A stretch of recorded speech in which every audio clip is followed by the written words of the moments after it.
أعوذ بالله السميع العليم من الشيطان الرجيم بسم الله الرحمن الرحيم وبه نستعين إنه خير ناصر ومعين وصلى الله على سيدنا محمد وآله الطيبين الطاهرين.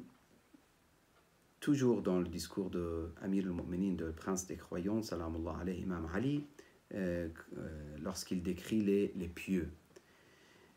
Nous sommes arrivés à cette phrase أرادتهم الدنيا ولم يريدوها. Les vrais pieux, c'est vrai, ce bas monde, il les a saisis ou il cherche à les saisir ou à les avoir. Plutôt, aradatuhum, ça veut dire il les cherche. La traduction, j'ai regardé, ce n'est pas complète, parce qu'il y a certains des frères, ils ont la traduction, je vous explique. Parce qu'il y a, dans la traduction, c'est une partie traduite, ce n'est pas la totalité.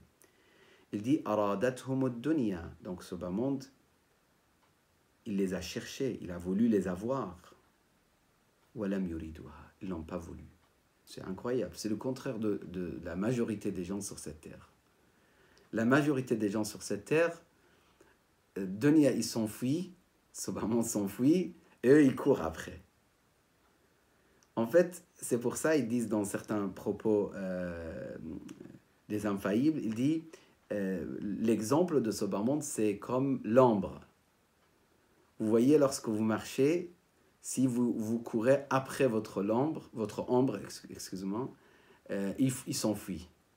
Si vous laissez tomber et que vous marchez dans l'autre côté, dans votre direction normale, il vous suit. Il vous suit. Aradathum ad-dunya. Pour certains, c'est incompréhensible cette phrase. Pour beaucoup de gens, j'espère qu'on ne soit pas parmi eux.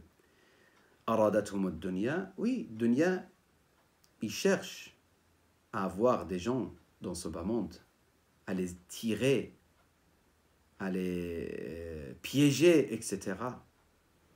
Mais eux, ils ne veulent pas. Wa asarathum, il les a prisonniers, ce bas monde.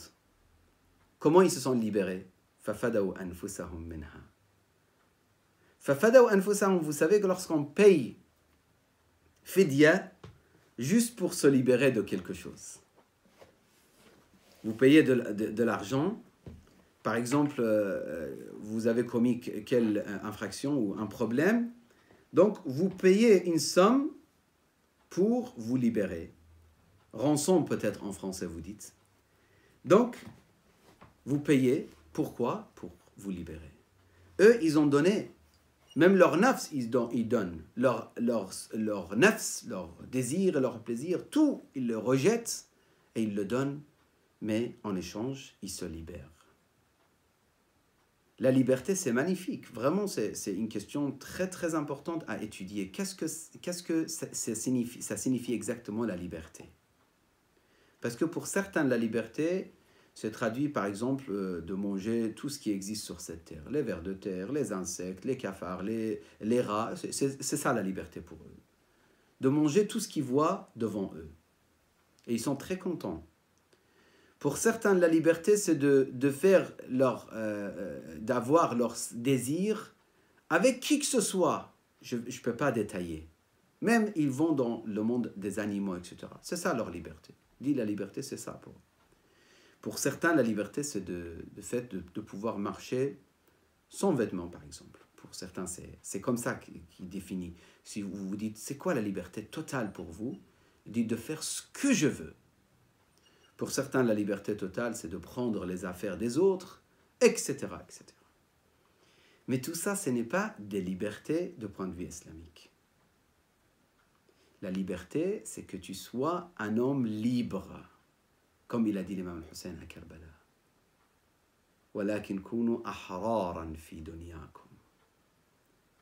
Les hommes qui ne sont pas en train de suivre leurs désirs et plaisirs, c'est des hommes libres. Comme un ami au Canada, il m'avait dit, quelqu'un il s'est moqué de lui, il lui a dit, vous êtes slave, vous êtes esclave de votre Dieu, de votre Créateur, nous sommes libres. Après lui, il lui a répondu, il a dit non, nous sommes pas des esclaves, nous sommes des créatures et des serviteurs de Dieu car il nous a libérés de toutes sortes d'autres choses. Vous êtes des esclaves de l'argent, des désirs charnels, des nourritures, etc. C'est pour ça que quelqu'un, tu l'empêches de manger ce qu'il aime, il peut devenir en colère, mais vraiment en colère. Tu l'empêches d'avoir ses désirs et plaisirs, il peut devenir en colère, mais vraiment en colère. Tu empêches de se reposer. Son bébé, il l'empêche de se reposer. Il peut faire mal à son bébé parce qu'il veut ses plaisirs et désirs. Il veut se débarrasser de son bébé. Pourquoi? Parce qu'il aime sa liberté, entre parenthèses. Quelle liberté? Il dit, je ne suis pas encore capable de faire grandir un enfant. Non, mais franchement, j'aime vivre, j'aime faire ma vie. Ma vie, qu'est-ce que ça veut dire? Mais même les animaux, ils s'occupent de leur bébé. Vraiment, les choses ont changé totalement, malheureusement, à notre époque. Et même avant, il y avait tout cela. Donc, ils n'ont pas voulu de dunya. Il a essayé souvent de les prisonniers, mais ils se sont libérés. Ils se sont libérés.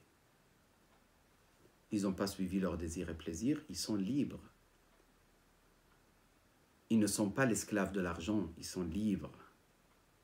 Ils ne sont pas attachés à leur ordinateur, leur iPad, leur maison, leur voiture, ils sont libres. Lorsqu'on est attaché à tout cela, nous sommes des esclaves et nous sommes des prisonniers. Vous voyez l'homme qui va laver sa voiture, par exemple, et il voit un petit trait comme ça sur sa voiture, il est très triste pendant 2-3 heures. C'est l'esclave par excellence. C'est l'esclave par excellence pour sa voiture. Et de l'enfance, il faut éduquer, il faut expliquer. Sinon, l'enfant, il grandit avec tout ça comme problème. Pour se jouer, après pour son portable, après pour ses vêtements, pour ses chaussures, carrément ses chaussures. Non, il faut se libérer, c'est-à-dire l'attachement ne doit pas exister. Comme le poète dit à propos de Karbala, il dit Taraktul khalqa turran, c'est le poète qui dit, c'est pas les propos de l'imam, il dit Taraktul khalqa turran fi hawaka, j'ai abandonné le monde entier pour ton amour, ya Allah. J'ai donné tout ce que j'ai pour ton amour, ya Allah. C'est ça la liberté. Walakin kunu ahraran fi dunyakum. Puis il commence, Imam Ali alayhi salam, il décrit les pieux, leur nuit et leur jour. Amma al-layl, à peu près 5 lignes, il explique qu'est-ce qu'ils font pendant la nuit. Wa amma al-nahar, à peu près 2-3 lignes, ou même un peu plus, il explique leur qualité pendant la journée. Je pense ça, je laisse pour notre prochain échange, Inch'Allah. Wa sallallahu ala sayyidina Muhammadin wa alihi at-tayyibin at-tahirin.